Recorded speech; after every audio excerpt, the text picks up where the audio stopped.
si quieres, en la siguiente, voy a referirme a una ponencia de Rolando Cordera Campos sobre el desarrollo ayer y hoy, idea y utopía.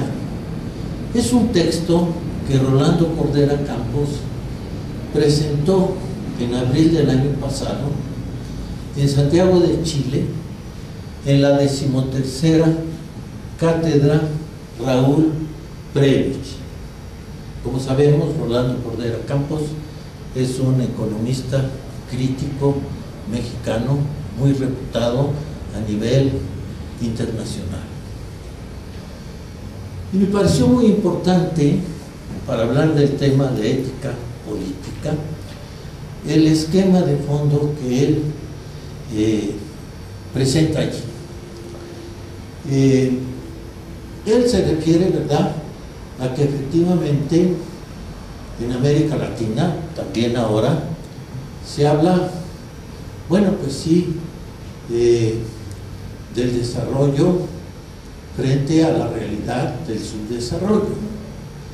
Se habla también de una estructura que desde tiempos de Raúl Prebisch, de finales de la década de los 50, es de centro y periferia, América Latina, periferia, y fuera de América Latina, el centro.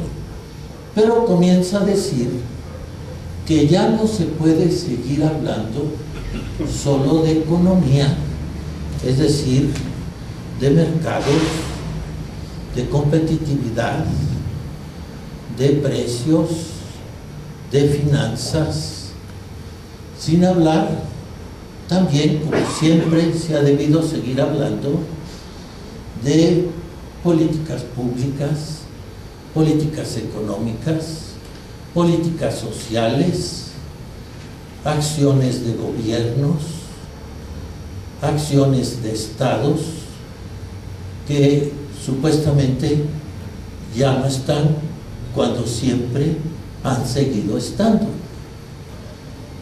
Y que no se puede hablar de economía política sin hablar de desigualdad, y por lo mismo dejar de hablar de derechos humanos, y que no se puede hablar de economía política sin hablar de soberanía de estados, de soberanía de naciones, y por lo mismo de estados de derecho. Y que no se puede hablar de economía política, de desigualdad y derechos humanos, de soberanías, de estados de derecho, sin hablar de bien común. Nos acaba de decir don Bernardo Batis que es un concepto central, no solamente local, sino también nacional, regional e incluso global, de bien común. Y no se puede hablar de bien común sin dejar de hablar de ética. Y que si vamos a hablar de Estado neoliberal, como se ha estado hablando en las últimas décadas ilustres, pues entonces tendríamos que hablar de una reinserción favorable de los países de América Latina,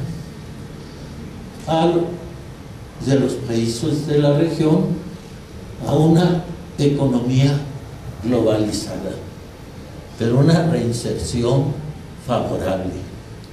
Entonces es un esquema muy importante para hablar de ética política.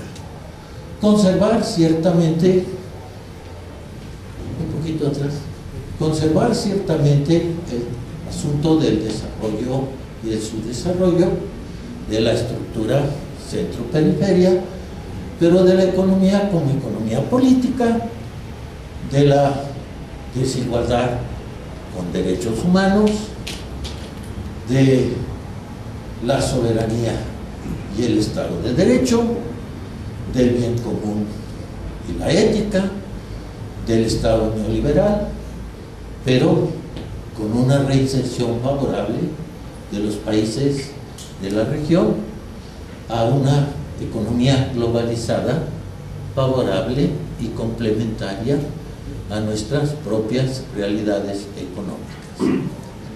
Bueno, yo hubiera querido presentar lo que acaba de decir otros dos economistas de los Estados Unidos, Joseph Stiglitz y Hersh, a propósito del famoso acuerdo que se acaba de firmar, el famoso acuerdo de Transpacífico, que nos lo pregonan como la gran cosa y que realmente nos va a hacer sufrir bastante.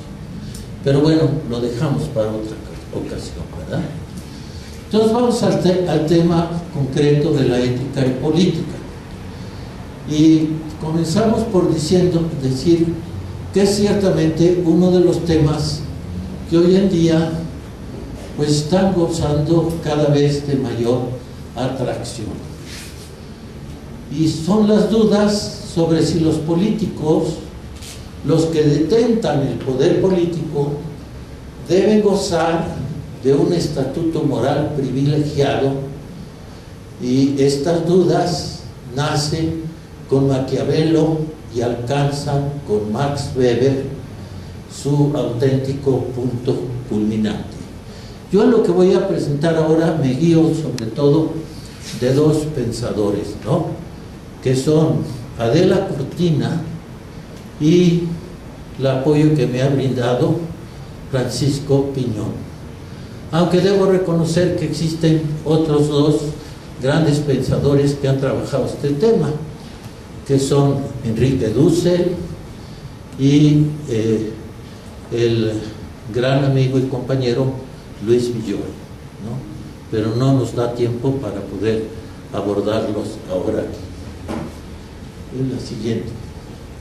Según algunos autores contemporáneos, las democracias liberales han bosquejado un modelo de relación entre ética y política que es más bien un modelo de escisión entre ambas, que nos ha hecho muchísimo daño, ¿no?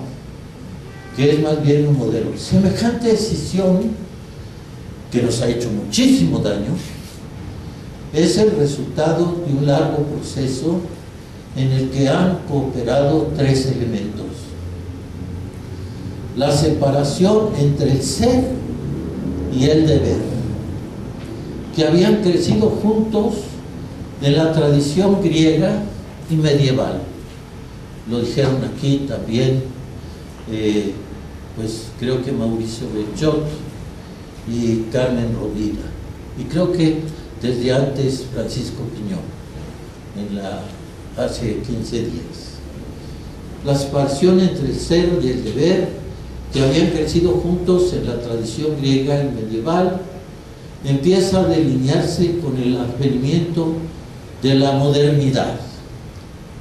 Una cosa es el ámbito de los hechos, dicen, y otra el de las valoraciones, como si el ser y el valor no tuvieran nada que ver entre ellos. Una cosa es el terreno de la razón instrumental, que es la que más han desarrollado, ¿verdad? Y otra el de los fines y los deberes. Seguimos. Pero en Platón no hay división entre ética y política, como tampoco en Aristóteles y la antigüedad. No podemos pensar la ética sin la política. Están unidas por su objeto y su función, a saber, la felicidad y la justicia. Y la pregunta fundamental no es solo qué es la justicia, sino cómo podemos realizarla. Es interesante, ¿no? No es solo qué es la justicia, sino cómo podemos realizarla. La República en Platón o la política en Aristóteles se concentran en cómo es posible hacer felices a los ciudadanos. La pregunta del político es cómo hacer felices a la gente, al mismo tiempo que cómo podemos construir la ciudad justa, cómo podemos hacer una sociedad justa. Debemos a una modernidad la división entre ética y política, cuando toda política debe ser ética y toda ética debe terminar en una política justa. En Maquiavelo y en Hobbes vemos la emergencia del aspecto político, pero igualmente una separación contundente de las preocupaciones éticas y políticas. La verdad efectiva de las cosas para estos pensadores, Maquiavelo y Hobbes, no representa un problema moral, sino una objetivación plena que pretende separar el conflicto ético de la acción política. La política no se va a preguntar por sus finalidades éticas. Entonces los políticos no se preocupan por las finalidades éticas. La política es amoral. Seguimos. Entonces en Hobbes, entender al Estado como una máquina hace que las sensaciones, las pasiones, la condición humana sea coaccionada por un poder central que no acepta la división del poder. El Leviatán es una entidad que quiebra la unidad moral por ofrecer la seguridad necesaria para la supervivencia. Y punto. Por esa razón Marx lamentaba que la ética de los antiguos se hubiese perdido. Es una pena que la ética de los antiguos se hubiese perdido, esa que tenía por la finalidad pues la felicidad de los ciudadanos, la ciudad justa, ¿no? Se hubiese perdido, porque su objetivo era la felicidad de los seres humanos, mientras que las éticas modernas únicamente se preocupan de cómo el ser humano puede producir más. Seguimos. A mayor abundamiento, el descubrimiento de leyes naturales y su comprobación empírica requieren neutralidad axiológica. Pues bien, no se preguntan por los fines, ¿no? Es como ahora, ¿no? Mucho desarrollo científico, tecnológico, mucha racionalidad instrumental, que es la que más se ha desarrollado, pero no hay ninguna pregunta de los para qué es, ¿no? Entonces, hasta el punto de que Maquiavelo y Hobbes creen que la política solo se convertirá en ciencia si quienes la ejercen prescinden de valoraciones y se limitan a manejar la razón instrumental axiológicamente neutral en el ámbito humano. Una política científica exige el abandono de las valoraciones morales comunes. ¿Verdad? Seguimos. Este cientificismo, adobado de racionalismo ético, asume una función ideológica en la vida social. Sirve de una muy cómoda ideología, ¿no? Porque legitima teóricamente la escisión que se produce en las democracias liberales entre la vida pública y la vida privada. Entonces, bueno, pues una cosa es la vida pública y otra la vida privada, ¿no? Luego van a hablar las clases liberales de una, si bien va, una complementariedad, ¿no? Una complementariedad, pero pues eso puede venir o no puede venir, una complementariedad ética, si bien nos va, ¿no? Seguimos. Si atendemos a la descripción que Max Weber ofrece del proceso sufrido por Occidente, tal proceso se nos presenta bajo la forma de un doble progreso. Un progreso en la racionalización y un progreso en el desencantamiento. Esto significa que de los dos tipos eminentemente racionales de acción, la acción racional teleológica y la acción racional axiológica, es la primera, la racional teleológica, la que va imponiéndose paulatinamente, mientras que la acción racional axiológica pasa poco a poco a segundo plano. La acción racional teleológica es aquella cuya racionalidad consiste en que la gente elige los medios más adecuados para alcanzar un fin pretendido y justifica por tanto su elección desde la adecuación al fin. La acción racional axiológica, por el contrario, se orienta por valores y toda su racionalidad descansa en la coherencia con respecto al valor perseguido. A la hora de fijar una escala de racionalidad, Weber eleva al podio a la acción racional teleológica, o sea, la adecuación entre medios y fines, porque es intersubjetivable, o sea, es comprobable, mientras que la acción racional axiológica, la de coherencia, no lo es. Argumentar sobre medios tiene sentido, porque siempre cabe utilizar como criterio de la discusión la adecuación al fin, pero argumentar sobre valores es absurdo. Los valores son inconmensurables, no pueden compararse entre sí. O sea, es comparable la adecuación entre medios y fines, pero no se puede realmente comparar la adecuación entre valores. La coherencia. En este último ámbito, las elecciones son cuestión subjetiva, cuestión de fe. O sea, no se puede medir, ¿verdad?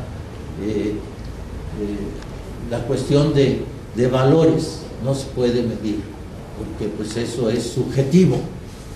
En cambio, de la adecuación de medios afines sí se puede medir, ¿no? Lo axiológico pues es más bien subjetivo, es cuestión de fe, mientras que la elección de medios es argumentable intersubjetivamente. Uniendo este tercer elemento al cientificismo y al irracionalismo ético, obtenemos como resultado la llamada tesis de complementariedad de la democracia liberal entre la vida pública y la vida privada. Es lo que les decía, como no se puede, digamos, desde el punto de vista liberal exigir la ética, se puede tener una cuestión de que haya una complementariedad de la democracia liberal que puede venir o no puede venir. Seguimos. ¿Qué ocurre entonces con las decisiones que se rigen por valores? ¿Qué ocurre con las opciones por valores morales, religiosos o estéticos, que quedan relegadas al ámbito subjetivo de la esfera privada? ¿Puede enjuiciarse lo político desde lo moral? La pregunta, evidentemente no, porque lo político pertenece al ámbito público, a la esfera de lo intersubjetivo. Por eso la política debe abandonarse en manos de los expertos. Debe abandonarse en manos de los expertos, en adecuar medios afines, en manos de los expertos en política y en economía. La política debe abandonarse en manos de los expertos, en adecuar medios afines, en manos de los expertos en política y en economía. No tienen lugar las valoraciones morales en la vida pública, es la pregunta. Entonces, 3 son las cualidades que convienen al político y 2 los defectos que matan la vida política. Como cualidades, enumera Adela Cortina las siguientes: la pasión, la entrega apasionada a una causa, la responsabilidad, porque la pasión no convierte a un hombre político si no está al servicio de una causa y no hace de la responsabilidad para con esa causa la estrella que orienta la acción. Y por último, la mesura, que es la capacidad para dejar que la realidad actúe sobre uno sin perder el recogimiento y la tranquilidad. Son las 3 cualidades. Frente a tales cualidades, 2 defectos privan de sentido a la vocación política: la ausencia de finalidad objetiva, porque entonces el político busca la apariencia del poder en vez del poder real, y la falta de responsabilidad, que consiste en definitiva en buscar el poder por el poder sin tener en cuenta su finalidad. Ahora bien, ¿cuál tiene que ser esa causa por la que el político lucha? ¿Cuál sea la causa para cuyo servicio busca y utiliza el político poder? Es ya cuestión de fe. La opción por valores, por causas, es inconmensurable, inargumentable, convirtiéndose en cuestión de fe. Para la coherencia de la vida política, lo que importa es que siempre ha de existir alguna fe. ¿Cuál es la relación que debe haber entre ética y política?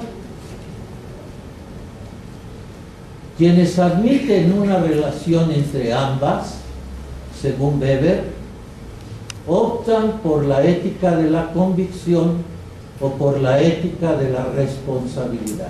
Esto es muy clásico de Max Weber, la famosa distinción entre ética de la convicción y ética de la responsabilidad, ¿no? Y lo han dicho muchas veces, ¿no? La ética de la convicción, también llamada ética de la intención o ética absoluta, es aquella que prescribe o prohíbe determinadas acciones incondicionalmente como buenas o malas en sí, sin tener en cuenta las condiciones en que deben realizarse u omitirse, ni las consecuencias que se seguirán de su realización u omisión. Como ejemplos de éticas absolutas, aduce Weber la ética kantiana y el sermón del monte. Son éticas de la convicción. Son éticas que prescriben o prohíben acciones incondicionalmente como buenas o malas, sin tener en cuenta las condiciones en que deben realizarse o omitirse, ni las consecuencias que se seguirán de su realización u omisión. Éticas de la convicción, éticas de absolutas o éticas de la intención. Y luego, las que siguen. El político ha de optar, en cambio, por la ética de la responsabilidad. Tiene que ser responsable y no obrar como si fuera una realidad, el racionalismo ético del mundo. La ética de la responsabilidad es la... Creo que nos saltamos un... Sin atender a los hijos.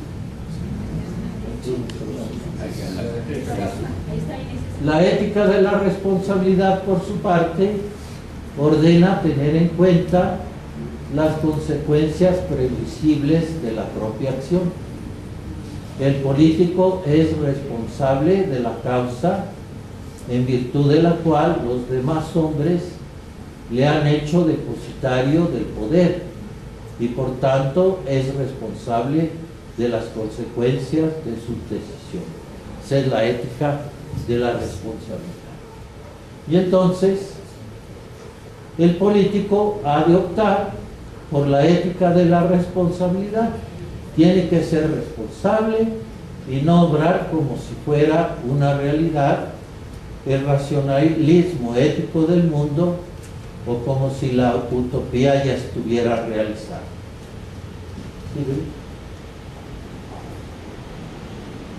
¿Sígueme? Entonces, tras las propuestas, para ir adelantando un poco, tras las propuestas morales del cristianismo, el liberalismo, el marxismo o el anarquismo, será hoy el pragmatismo quien triunfe en la vida pública. Tales estrategias se plasman hoy fundamentalmente en el corporativismo, en la defensa corporativa de intereses grupales. Así llama Adela Cortina a lo que está sucediendo, ¿verdad?, hoy, no en la economía política, sino más bien en el neoliberalismo,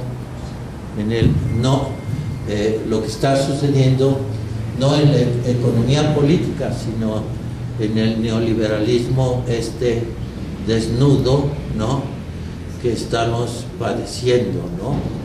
Le llama la defensa corporativa de intereses grupales, ¿no? El corporativismo en la defensa corporativa de intereses grupales, y en el feudalismo, le llaman, que resucita de nuevo el uso de jurar vasallaje a un grupo, jurar vasallaje a un grupo. Nosotros hablamos, ¿no?, de grupos fácticos, ¿no?, de intereses fácticos, ¿no?, recibiendo de él a cambio la protección y salvaguarda de los propios intereses, ¿no? Es decir, no hay propiamente ética si no hay un libre juego simple y sencillamente de intereses, ¿no? Sí. Aunque sigue empleándose públicamente el discurso moral universalista del liberalismo y el socialismo, es la solidaridad corporativa la que sustituye a la solidaridad socialista y al universalismo liberal. Son palabras ya de la Cortina, ¿no? es la solidaridad corporativa la que sustituye a la solidaridad socialista y al universalismo liberal.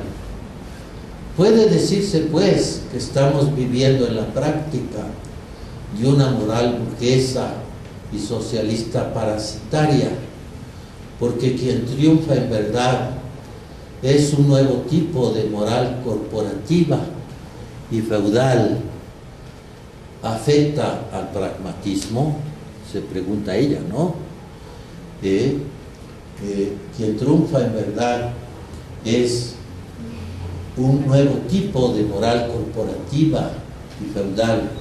Afecta al pragmatismo, a lo que nos ha llevado pues esta disociación, esta separación entre ética y política, ¿no? Lamentablemente parece que esto es lo que sucede en la práctica, y lo que todavía es más lamentable, esta es la opción que algunos pensadores, incluso a Habermas y Apple, ¿no? Que ella critica, ¿no? Están asumiendo en la teoría, y todavía lo lamenta más, porque malo es que haya contradicción entre teoría y praxis, entre reflexión y acción, pero todavía es peor que la teoría legitime o se aproxime a legitimar, que consagre el pragmatismo práctico. Para aclarar este último punto, ella se remite a esa contemporánea teoría de la racionalidad de Apple y Habermas, que distingue entre otros dos tipos de racionalidad, la instrumental y la comunicativa. El experto y el estratega, el corporativista y el señor feudal son impotentes, dice Adela Cortina, para tomar en serio la autonomía humana, la dignidad de los que son en sí mismos fines, como decía don Bernardo, ¿no?, a propósito de Santo Tomás. El corporativista, como lo señalaba ella, y el señor feudal son importantes para tomar en serio la autonomía humana, la dignidad de los que son en sí mismos fines. Solo pueden manipularlos, utilizarlos como medios para sus fines, porque el pragmatismo triunfante, y esta es la mayor contradicción moral que estamos viviendo, es incapaz de valorar a los seres humanos como fines en sí, porque solo entiende de medios, es incapaz de respetar lo que tienen de dignidad, porque solo comprende el lenguaje de lo que tiene precio, es incapaz de potenciar la autonomía, porque su dominio es el de la heteronomía impositiva.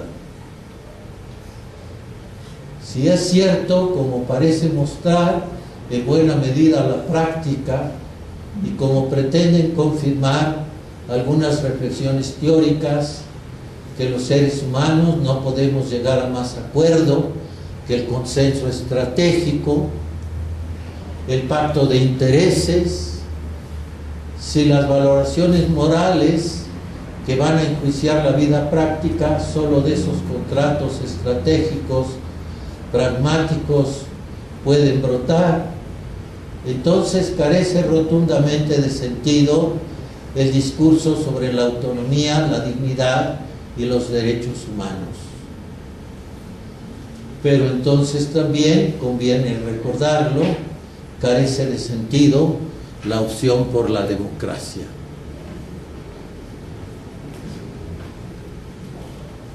Y entonces, aquí como sugiere también Francisco Piñol, que me parece muy importante, ¿no?, hay que recuperar el sentido originario de la ética política, que también es un planteamiento de Enrique Dussel, ¿no?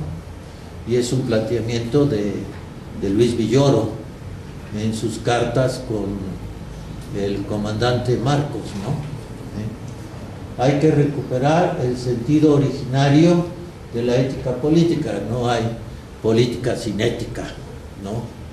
Y cualquier ética también tiene que, pues, tener su repercusión en la política. Restablecer la idea de que no hay acción política que no presuponga la realización de la vida humana y de toda vida, ¿no? La producción y reproducción de la vida humana, ¿no? Y de la felicidad de la persona humana, ¿no? Hoy vemos la necesidad imperiosa de crear un sentido ético compartido, tal y como lo ha propugnado el teólogo Hans Küng, donde podamos identificar los valores mínimos que nos permitan la convivencia y también crear proyectos políticos ecuménicos de unidad, ¿no? Bueno, pues espero que esto tenga que efectivamente, pues, que hacernos leer de otra manera, pues, tanto los proyectos económicos como las políticas públicas y las políticas comerciales que tanto nos ponderan por los medios de comunicación. Muchas gracias.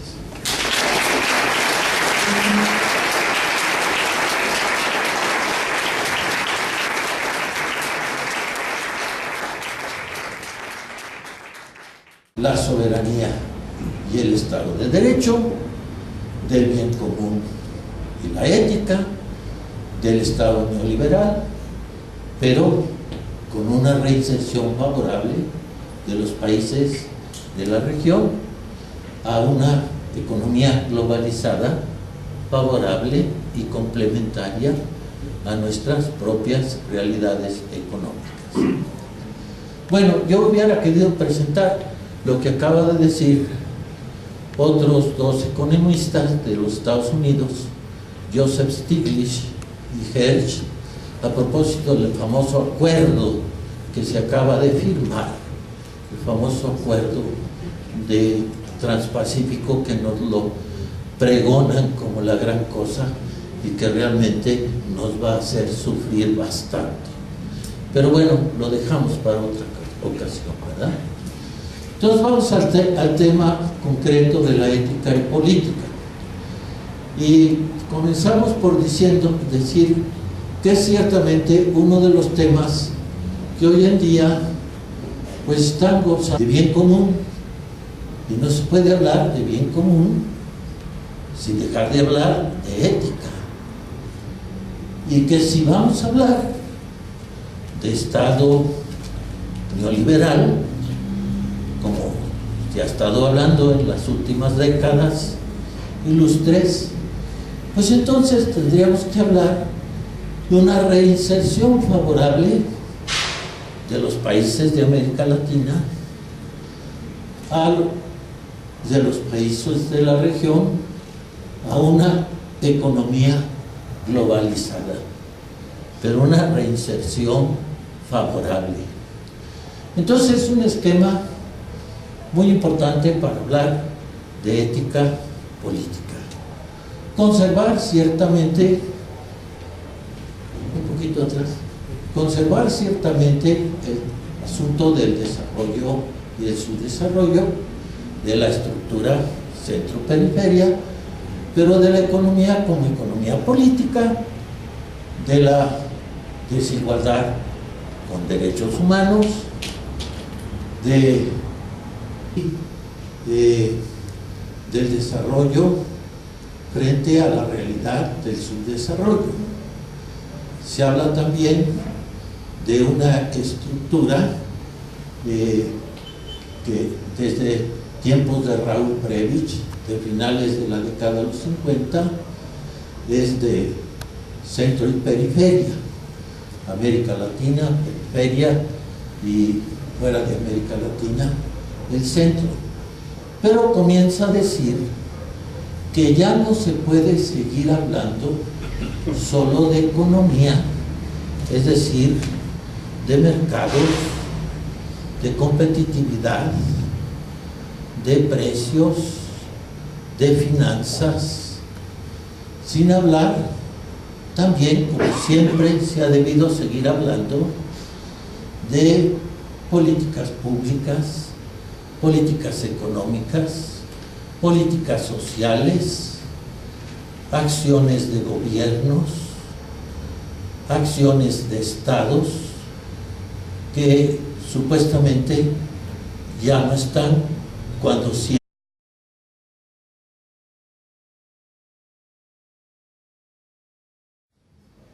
Si quieres, en la siguiente voy a referirme a una ponencia de Rolando Cordera Campos sobre el desarrollo ayer y hoy, idea y utopía. Es un texto que Rolando Cordera Campos presentó en abril del año pasado en Santiago de Chile, en la 13ª Cátedra Raúl Prebisch. Como sabemos, Rolando Cordera Campos es un economista crítico mexicano muy reputado a nivel internacional. Y me pareció muy importante, para hablar del tema de ética política, el esquema de fondo que él presenta allí. Él se refiere, ¿verdad?, a que efectivamente en América Latina, también ahora, se habla, bueno, pues siempre han seguido estando, y que no se puede hablar de economía política sin hablar de desigualdad, y por lo mismo dejar de hablar de derechos humanos, y que no se puede hablar de economía política sin hablar de soberanía de estados, de soberanía de naciones, y por lo mismo de estados de derecho, y que no se puede hablar de economía política, de desigualdad y derechos humanos, de soberanías, de estados de derecho, sin hablar de bien común. Nos acaba de decir don Bernardo Batis que es un concepto central, no solamente local, sino también nacional, regional e incluso global.